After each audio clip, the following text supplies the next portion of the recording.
పట్టభద్రుల ఎమ్మెల్సీ ఎన్నికల కౌంటింగ్ ఉత్కంఠభరితంగా సాగుతోంది. మరింత సమాచారం మా ప్రతినిధి మణికేశ్వర ప్రత్యక్ష ప్రసారం ద్వారా అందిస్తారు.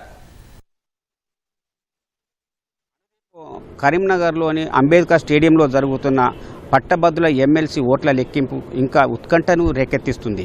మొత్తం 56 మంది అభ్యర్థులను పరిగణలోకి తీసుకుంటే ఓట్ల లెక్కింపులో ఇప్పుడు అవరోహణ పద్ధతిలో ఎలిమినేషన్ ప్రక్రియ కొనసాగుతుంది. ఇప్పటి వరకు 44 మంది అభ్యర్థులను ఎలిమినేట్ చేశారు, అంటే తొలగించారు.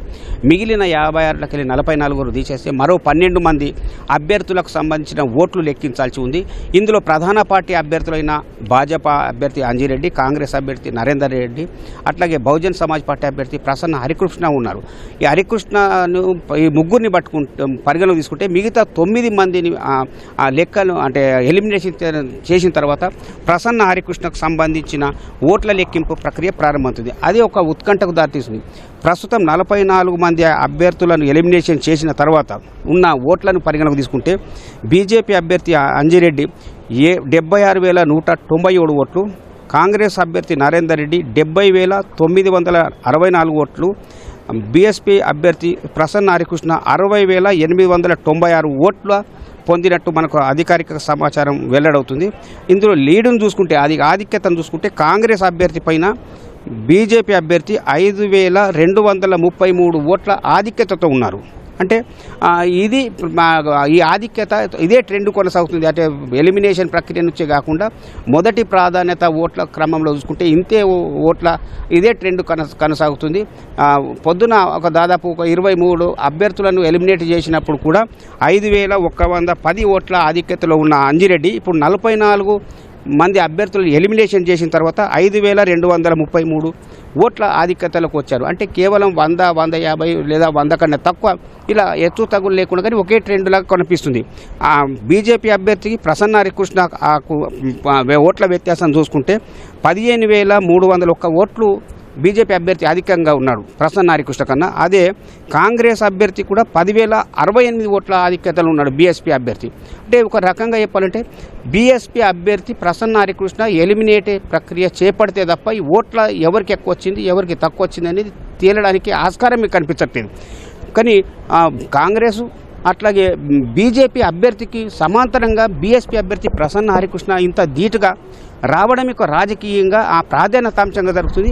అసలు ప్రధాన పార్టీలైన కాంగ్రెస్ బీజేపీ తరఫున కాంగ్రెస్ తరఫున అయితే ముఖ్యమంత్రి రేవంత్ రెడ్డి, బీజేపీ తరఫున 2 కేంద్ర మంత్రులు కిషన్ రెడ్డి, బండి సంజయ్ హోరాహోరీ పోటీ నిర్వహించాడు.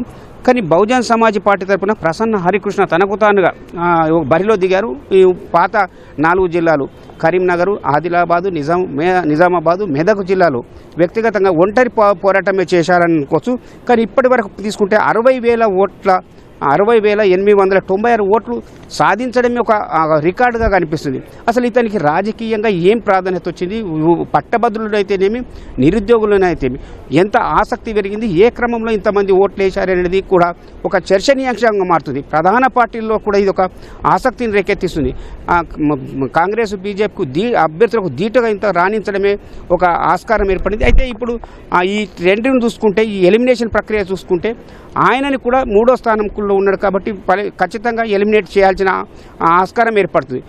కానీ చాలామందికి ఒక అనుమానం ఎక్కుతున్నాయి. 2వ ప్రాధాన్యత ఓట్లు లెక్కించడం అంటే కాంగ్రెసు భాజపా అభ్యర్థులకు మొదటి ప్రాధాన్యత ఓటు తీసేసినప్పుడు 2వ ప్రాధాన్యత ఓట్లు లెక్కించినప్పుడు అందులో ప్రసన్న హరికృష్ణ కూడా పడే అవకాశం ఉంది. అలా పడితే కూడా అతను కూడా ఆధిక్యతకు వస్తారని ఒక అనుమానాన్ని రేకెత్తుతుంది. కానీ ఇది అవరోహణ పద్ధతి, అంటే కింది నుంచి లెక్కించేటప్పుడు 3వ స్థానంలో ఉన్న హరికృష్ణకు ఓట్లు అంటే మొదటి 2వ స్థానంలో ఉన్న వారికన్నా ఎక్కువ వచ్చినప్పుడు అతన్ని ఓట్లు మిగతా కిందికి దిగిన వాళ్ళ ఓట్లని లెక్కించాల్సి ఉంటుంది. అంటే ఇప్పుడు కింద ఒక్కొక్కరుగా ఎలిమినేట్ అవుతున్న వారిలో ప్రసన్న హరికృష్ణకు పూర్తిగా పడినా కూడా 3వ స్థానంకే పరిమితం అవుతాడు. కానీ 2వ స్థానంకి వచ్చే ఆస్కారం కనిపించట్లేదు. కాబట్టి అతన్ని ఖచ్చితంగా హెల్మెట్ చేసే అవకాశం ఉంటుంది. ఫలితంగా మొదటి 1, 2 స్థానంలో ఎవరు నిలిచినా వాళ్ళ ఓట్లని పరిగణకు తీసుకుంటారు. అప్పుడు వాళ్ళ ఓట్లకు పరిగణన తీసుకున్న తర్వాత హరికృష్ణకు 3వ స్థానంలో ఉన్న హరికృష్ణకు 2వ ప్రాధాన్యత ఓట్లను ఎవరికి ఎక్కువ వస్తే వాళ్ళకు కలిపిన తర్వాత విజేతగా ప్రకటిస్తారు.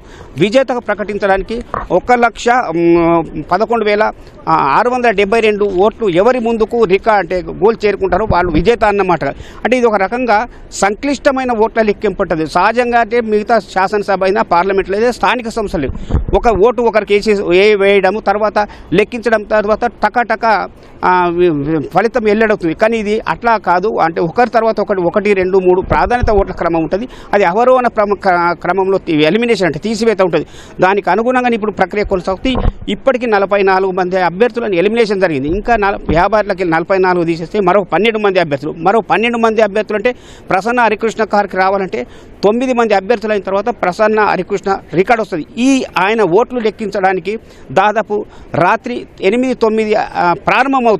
తర్వాత అతను ఫలితం రావడంటే 60,000 ఓట్లు రెండో ప్రాధాన్యత ఓట్లు లెక్కించంటే అర్ధరాత్రి కూడా అయ్యే అవకాశం ఉంది. అర్ధరాత్రి అయితే తప్ప బీజేపీకా కాంగ్రెస్కా ఓట్లు ఎవరికి ఎక్కువ వచ్చింది ఎవరికి అనుకూలంగా ఉన్నదని ట్రెండ్ తెలిసే అవకాశం ఏర్పడుతుంది. కానీ అప్పటి వరకు అయితే 5,000 మధ్యనే భాజపా అభ్యర్థి కొంత ఆధిక్యతలో ఉన్నారు. కానీ ఈ ఆధిక్యత ఇలాగే కొనసాగుతుందని భాజపా అభ్యర్థి అంజిరెడ్డి ధీమాగా ఉంటే కరీంనగర్, ఆదిలాబాదు, నిజామాబాద్ ప్రాంతాల్లో రెండో ప్రాధాన్యత ఓట్లలో నాకు ఎక్కువ ఉంటాయని చెప్పి కాంగ్రెస్ అభ్యర్థి నరేందర్ రెడ్డి కూడా ఒక విశ్వాసంతో ఉన్నారు. అంటే ఈ ప్రాంతంలో స్థానికతను పరిగణలోకి తీసుకొని చాలామంది ప్రసన్న హరికృష్ణకు మొదటి ప్రాధాన్యత ఓటిచ్చారు. రెండో ప్రాధాన్యత ఓటు తనకే ఉంటుందనే చెప్పి ధీమా కాంగ్రెస్లో కనిపిస్తుంది. అయితే ఎవరికెవరు లెక్కలు ప్లస్ చేసుకోవడమా తీసివేయడం కొలిక్కి వస్తుంటే ట్రెండ్ మాత్రం ఒకటే 5,000 లీడ్తోనే కనిపిస్తుంది. ఇక ప్రసన్న హరికృష్ణ ఓట్ల 60,000ని పరిగణ తీసుకుని రెండో ప్రాధాన్యత ఎలా ఉన్నది అనేది ఇప్పుడు కీలకంగా మారింది. ఇది ఒక కీలకం అంటే స్థానికంగా ఈ ఓట్లతోనే కాకుండా అట్లా రాజకీయంగా అట్లా పట్టభద్రులకు కూడా ఒక ఆసక్తిని రేకేస్తుంది. ప్రధాన పార్టీలకు ధీటైన అభ్యర్థిగా ప్రసన్న హరికృష్ణ నిలవడం ఏంటి అనేది ఒక చర్చనైతే కొనసాగుతుంది. ఇప్పుడు మనం చూస్తున్న కరీంనగర్లోని అంబేద్కర్ స్టేడియంలో కూడా అధికార వర్గాల్లో కూడా ఈ చర్చ జరుగుతుంది. అసలు ఎందుకు ఇంత ఉత్కంఠ సాగుతుంది, ఇట్లా ఈ ఓట్లు సమాంతరంగా వస్తుందనడానికి కారణం ఏంటని కూడా ఒక చర్చ జరుగుతుంది. కానీ అధికారికంగా ఎవరు ప్రకటించకపోయినా ఈ ఓట్ల లెక్కింపు అయితే ఇంకా పూర్తిగా ఒక కొలికి రావాలంటే అర్ధరాత్రి వరకు సమయం పట్టే అవకాశం ఉంది. అప్పటి వరకు ఇదే ఉత్కంఠ కొనసాగే సీన్ అయితే మనకు కనిపిస్తుంది. వచ్చిన ప్రతి రౌండ్లో అంటే ఎలిమినేషన్ జరిగిన ప్రతి ప్రక్రియ సమయంలో కూడా 1, 10 లేదా 50 ఓట్ల కన్నా ఎక్కువ కనిపించట్లేదు. ఫలితంగా ఇది క్షణం ఉత్కంఠం అన్నట్టుగానే ఓట్ల లెక్కింపు ఎలిమినేషన్ ప్రక్రియ కొనసాగుతుంది. ఇది రాత్రి వరకు ఏ విధంగా ఉంటుందని సర్వత్రా ఆసక్తిని నింపుతుంది. ఇది ఇక్కడ కరీంనగర్లో జరుగుతున్న ఓట్ల లెక్కింపు. కెమెరామెన్ తిరుపతితో మణి, ఓటు హైదరాబాద్ స్టూడియో.